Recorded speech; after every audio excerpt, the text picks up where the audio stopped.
Kia ora, Bright Fire whānau. So what I want to do and what I want to talk about today is influencer marketing. And the topic's going to be how to use it as a small business or even a business that's starting out. What is influencer marketing? Influencer is anyone who has the ability to influence or make change.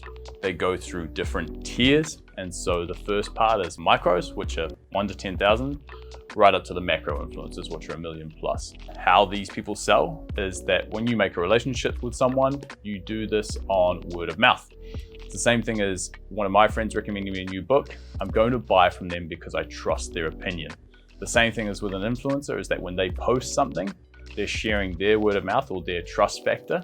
And then if someone you know says something's great, then you're more likely to buy from that person, right? And so this is the whole realm of influencer marketing that's been made feasible by social media. So the first part is why would you want to do this? And if you're a small business or a business that's growing, how to use these people. When you're tapping into someone else's network or someone else's business and you're using someone else's influence, they're going to say, hey, I have a product that's been given to me by X.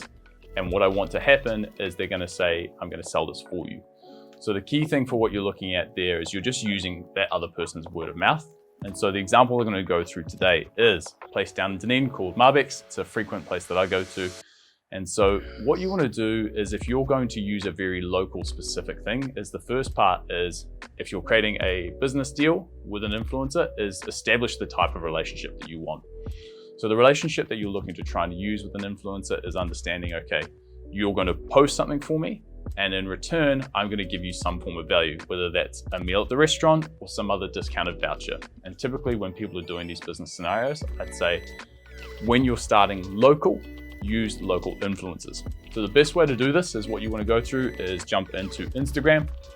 When you're on Instagram, you find the people who are posting in your local address. So what you'll do is if you're going to use Instagram as your tool, go through, search for the posts in the top places, and then you'll find the influencers in there. And what you're likely to find is a few things. One, the people who have the best performing posts don't have huge audiences. The people who are going to be in there aren't usually the huge macro influencers that we see and think of on that 100,000 follower plus. What you'll find is it's someone who is in the community, who has a lot of friends that they locally influence. And then what you're going to do is you're going to reach out to them and say, hey, I'm a local restaurant. I'd love to get you in for a meal. And in return, I'd love you to post this on your Instagram. So that's an example of how you would set that up and how you go around the how process of doing that. So the key thing there, and coming back from the start at the top, is that one, when you use an influencer, you're just using their word of mouth and trust. Two, what you're looking at from here and the business perspective is that you're going to leverage that and exchanging it for some goods or values. And then thirdly, the way you're going to do that is you're going to go and use a tool like Instagram or Facebook. But in this case, I'm going to use specifically Instagram. You're going to search by place. You're going to look at the top posts and you're going to send a direct message to that. I'll provide the scripts and everything else you need to do this, but this is an overview on how you're going to do it and how that would work for a local small business.